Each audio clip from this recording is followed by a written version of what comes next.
Cristiano Ronaldo did not become a legend by accident. He built his body like a machine, his habits like a ritual, his career like a war plan. Millions admire him, millions envy him, millions judge him. But beneath the trophies, the discipline and the fame, there is a deeper question that almost no one dares to ask. Is Cristiano Ronaldo a master of himself or a prisoner of his own greatness? Cristiano Ronaldo once said, "I don't chase records. Records chase me." It sounds like confidence. It feels like dominance. It looks like the mindset of a man who knows his value.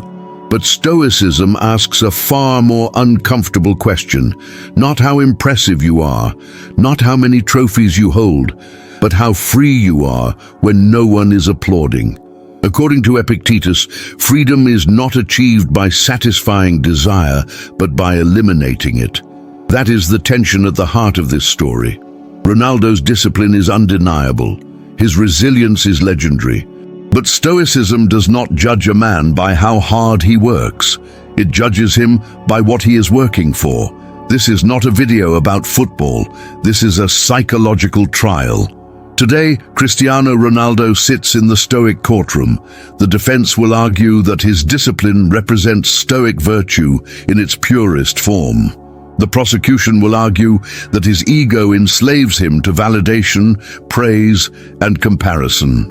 Welcome to the Stoic Lighthouse. This is where ancient wisdom cuts through modern confusion and exposes the truth beneath success. If you value clarity over noise, take a moment to like this video and subscribe. Let the Stoic Lighthouse guide you toward peace and wisdom. Now, let the trial begin. Number 1. The Iron Mind. Discipline as a Stoic weapon. Askesis. Cristiano Ronaldo's greatest achievement is not a goal, a trophy, or a record. It is something far more uncomfortable. His ability to dominate himself long before he ever dominated the world. While most athletes rely on talent, mood, or motivation, Ronaldo built his life around one principle: relentless discipline. His days are scheduled, his meals are calculated, his sleep is engineered. His body is treated not as a source of pleasure, but as an instrument of execution. This is not obsession. This is askesis. In Stoic philosophy, askesis is the disciplined training of the self. Not only of the body, but of attention, desire, impulse, and endurance. It is the practice of doing what is hard on purpose, long before life forces hardship upon you. According to Musonius Rufus, the body should be trained so that it will not be disobedient to the commands of reason. Ronaldo embodies this principle almost perfectly. He does not negotiate with comfort. He does not wait to feel inspired. He acts according to routine, structure, and repetition. This is why his consistency outlived younger, more gifted players. Talent fades, discipline compounds. In American culture, this mindset is often associated with elite military units, high-performance athletes, and leaders who operate under pressure. Discipline is not admired because it looks impressive. It is admired because it creates reliability. When everything else collapses, discipline remains. According to Zeno, no man is free who is not master of himself. Ronaldo's mastery over his habits is absolute. He trains when others rest. He refines details others ignore. He sacrifices pleasures others consider normal. In Stoic terms, this is temperance, the ability to govern impulse rather than obey it. Modern Stoic thinkers reinforce this same idea. According to William B. Irvine, self-discipline is the foundation of tranquility. Without it, we become slaves to impulse. Ronaldo is not a slave to impulse. He's not ruled by laziness, excess, or distraction. He is ruled by preparation. This is why, in moments of pressure, his body responds automatically. He has rehearsed excellence thousands of times when no one was watching. This is the Stoic lesson hidden inside his routine. Freedom is not comfort. Freedom is capability. The ability to act correctly under pressure is earned through discomfort long before the test arrives. Cristiano Ronaldo's discipline is not accidental. It is deliberate suffering chosen in advance. And from a Stoic perspective, this is not extreme. This is wisdom applied to action. But Stoicism never stops at action alone. Discipline answers the question of how to act. It does not answer the question of why, and that distinction will matter. Number 2, the giant under fire. Resilience in a world obsessed with judgment. There are very few human beings who have lived under the level of pressure Cristiano Ronaldo has endured. Every match dissected, every gesture analyzed, every failure amplified. In the age of social media, judgment is no longer occasional, it is constant. Boos from opposing fans, endless comparisons, headlines waiting for a mistake, millions of opinions from people who have never stepped onto a professional field. For most individuals, this level of exposure would collapse the psyche. Anxiety would rise, confidence would erode, identity would fracture. Yet Ronaldo responds in a way that feels almost inhuman. He does not explain himself. He does not retreat. He works, and then he performs. This behavior reveals something deeper than confidence. It reveals an intuitive understanding of one of the most powerful Stoic principles ever formulated. According to Epictetus, it is not events that disturb people, but their judgments about those events. Ronaldo cannot control criticism. He cannot control chants, headlines, or online narratives. These things exist completely outside his authority. What he controls is his response, where his attention goes, where his energy is invested. He does not attempt to silence the noise. He ignores it. He channels it. In Stoic terms, this is the practical application of the dichotomy of control. The separation between what belongs to you and what does not. Emotional suffering begins the moment you confuse the two. Ronaldo's resilience is not emotional numbness, it is emotional discipline. He does not argue with the crowd. He answers with preparation, with repetition, with execution. This is why pressure sharpens him instead of breaking him. According to Marcus Aurelius, the impediment to action advances action. What stands in the way becomes the way. Ronaldo treats adversity as resistance training for the mind.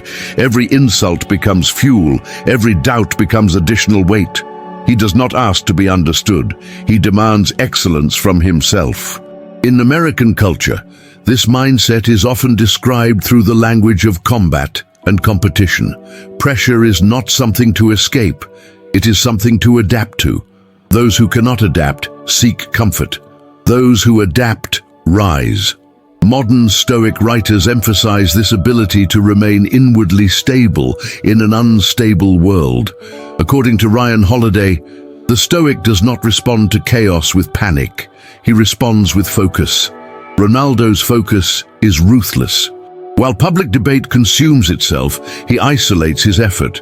While narratives shift daily, his routine remains unchanged. He refuses to allow external voices to vote on his self-worth. This is resilience, as Stoicism defines it. Not the absence of emotion, but the refusal to surrender judgment to the crowd. However, Stoicism draws a sharp line here. Resilience is virtuous when it protects inner freedom. But resilience alone does not guarantee wisdom. A man can withstand judgment and still be ruled by something far more dangerous, his own ego. Number 3, the cult of the self, when ego replaces the common good. Discipline builds power, resilience sustains it. But Stoicism asks a question few people are willing to face. Who does that power serve? At this stage of the Stoic trial, admiration gives way to examination. Cristiano Ronaldo's discipline is real. His mental strength is unquestionable. But Stoicism has never been impressed by strength alone. For the Stoic, virtue is not about intensity. It is about direction. And here, the focus shifts. Ronaldo's public image revolves around the self. His celebrations demand attention. His posture communicates dominance. His interviews rarely express doubt. The message is consistent. I am the best. I know it. You should know it too. This is not confidence by Stoic standards. This is identity anchored in recognition.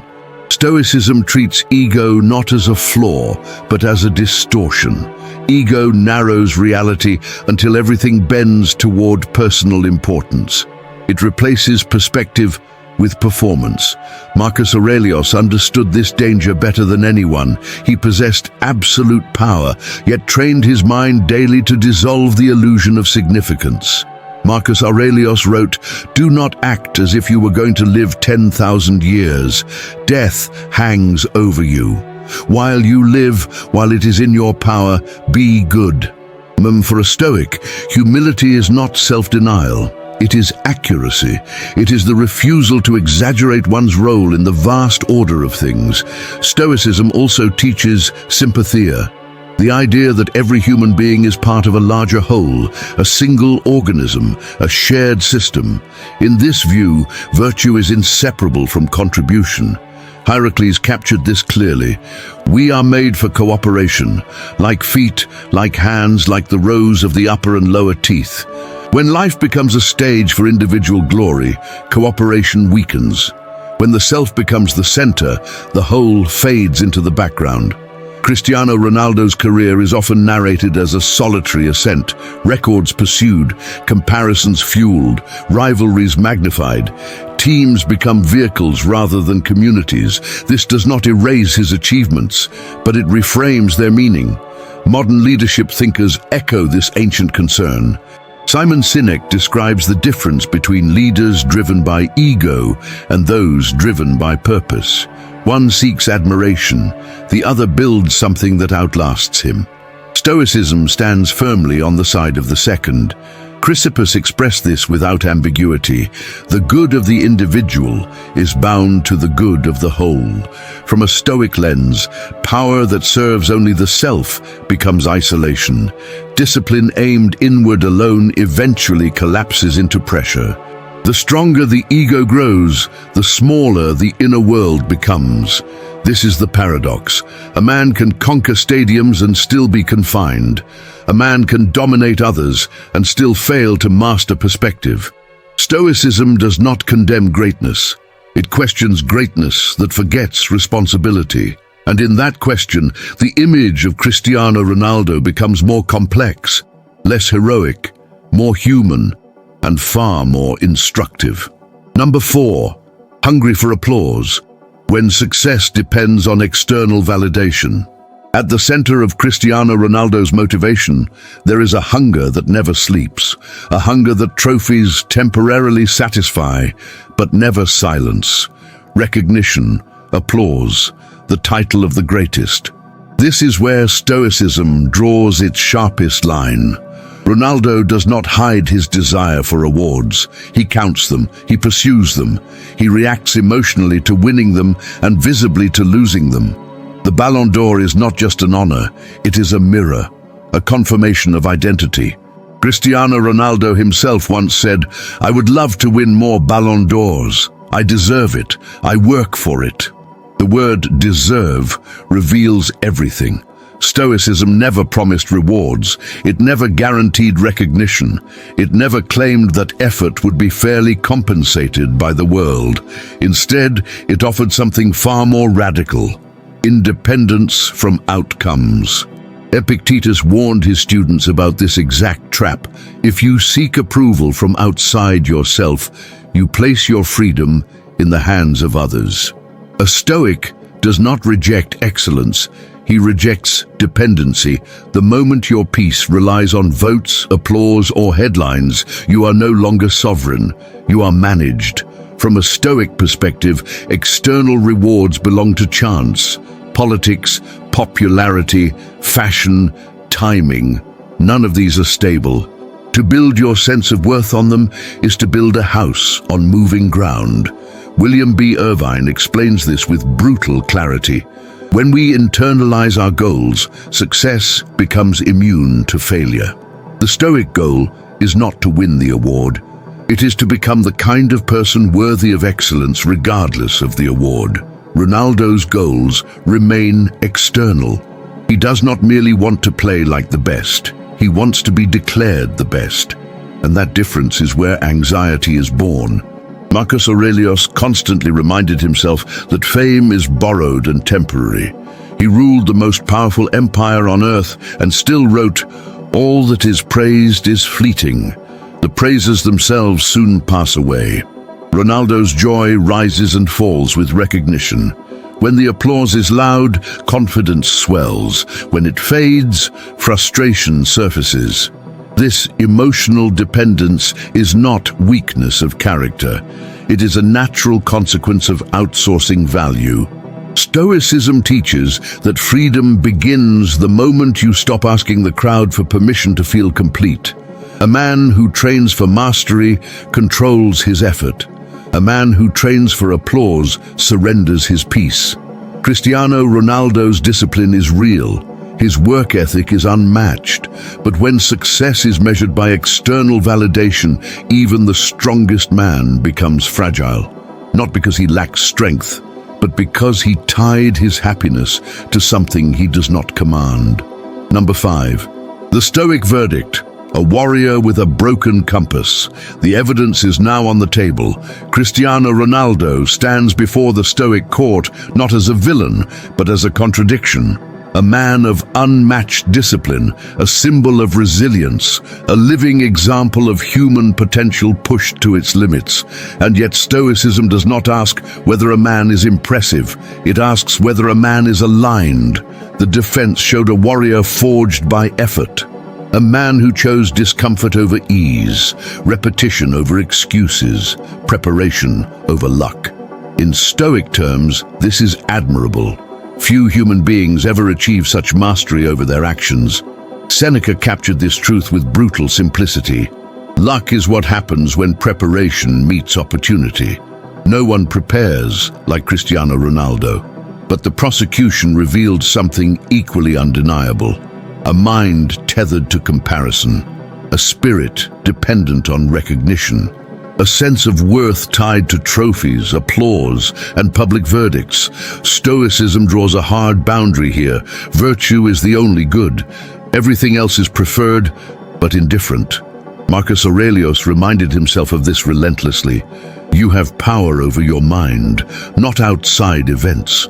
Realize this, and you will find strength. Ronaldo's strength is unquestionable. His freedom is not. His actions are disciplined. His desires are not. This is the fracture at the center of his greatness. He mastered effort, but not attachment.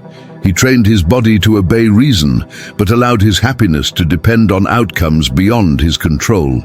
Zeno, the founder of Stoicism, defined the goal of life as living in agreement with nature. Harmony between action, desire, and judgment. When these elements are misaligned, tension replaces peace. Cristiano Ronaldo's life appears driven by constant conflict, against rivals, against age, against doubt, against the possibility of not being seen as the greatest. From a Stoic perspective, this is not triumph, it is perpetual war. The verdict, therefore, is not condemnation. It is diagnosis. Cristiano Ronaldo is not a Stoic sage. He is a master of one half of the path. He embodies discipline of action at the highest level humanity has seen. But he has not completed the second discipline. The discipline of desire, the discipline of judgment, the discipline of knowing when enough is enough. A man can possess the engine of a Formula One car and still drive in circles if his compass is broken. Stoicism does not deny his greatness. It explains why that greatness has not delivered peace. Number 6. The CR7 Code. Lessons from a Titan who never stopped fighting. Cristiano Ronaldo's story, when viewed through a Stoic lens, is not a tale of failure. It is a manual of contrasts. A demonstration of how far discipline alone can take a human being, and where it inevitably falls short without wisdom. From him, the Stoic student can extract lessons of immense value, not by imitation, but by discernment. The first lesson is simple and demanding. Adopt his discipline. Question his destination. Ronaldo's routines are a masterclass in habit formation. He does not rely on motivation. He builds systems. His excellence is not spontaneous. It is engineered. Day after day, year after year, he chooses effort over comfort. Aristotle, long before Stoicism was formalized, understood this mechanism clearly. We are what we repeatedly do. Excellence, then, is not an act, but a habit. This principle is universal. Discipline is transferable. Anyone can apply it to health, work, study, or character. The danger is not discipline itself. The danger is applying it blindly, without examining what it ultimately serves. The second lesson is the trap of comparison. Ronaldo's career has been inseparable from rivalry, constant measurement against others, endless debates, rankings, statistics. This competitive fire elevated performance, but it also locked identity into comparison. Seneca warned about this psychological prison. He who looks at another in order to judge himself will never be satisfied. Stoicism teaches a different metric. Progress measured against yesterday, not against rivals. Growth without resentment, improvement without envy. Comparison fuels ambition, but it poisons tranquility. The third lesson is the critical distinction between confidence and ego. Ronaldo's confidence is visible, loud, and unapologetic. But Stoic confidence is quieter. It does not need affirmation. It rests on preparedness and acceptance. Ryan Holiday articulates this divide with clarity. Ego needs validation. Confidence needs none. The Stoic does not say, "I am the best." He says, "I am prepared for whatever happens." This is the confidence that survives loss, criticism, and anonymity. It does not collapse when applause fades because it was never built on applause to begin with. Cristiano Ronaldo teaches us that discipline can sculpt the body, sharpen skill, and extend dominance. But he also teaches us that discipline without philosophical direction can amplify restlessness. He is a titan, not because he found peace, but because he refused surrender.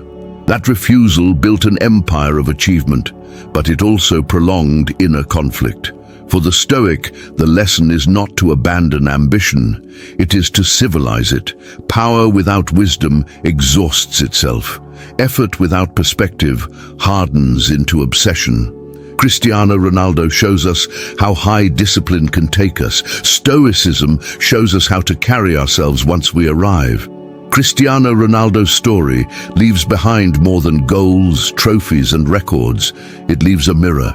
A reflection of what happens when discipline is pushed to its absolute limit, but wisdom is asked to arrive later.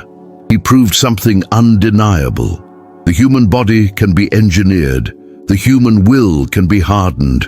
The human ceiling can be raised through relentless effort. And yet Stoicism reminds us that success and fulfillment are not the same achievement.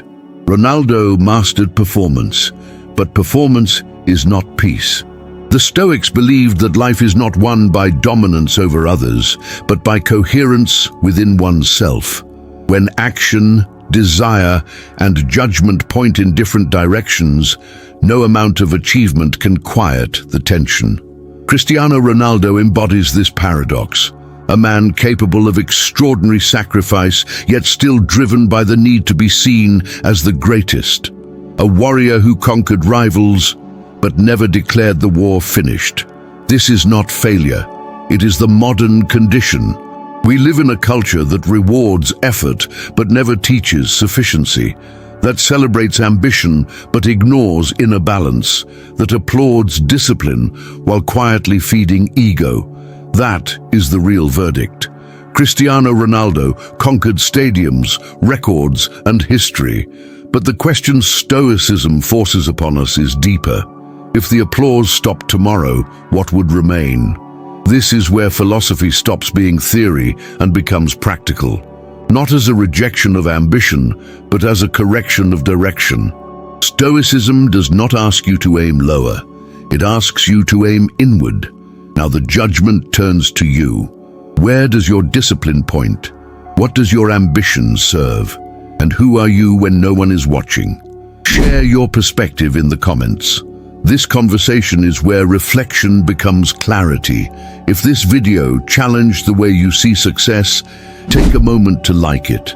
Share it with someone who respects achievement but feels constant pressure. And if you want more content like this, subscribe to the channel. Very soon, we will explore how a Roman emperor trained his mind to remain calm, disciplined, and unshakable while ruling under relentless chaos, using daily mental practices that can permanently change the way you think. Discipline can take you to the top of the world. Self-mastery is what lets you rest once you get there. See you in the next video.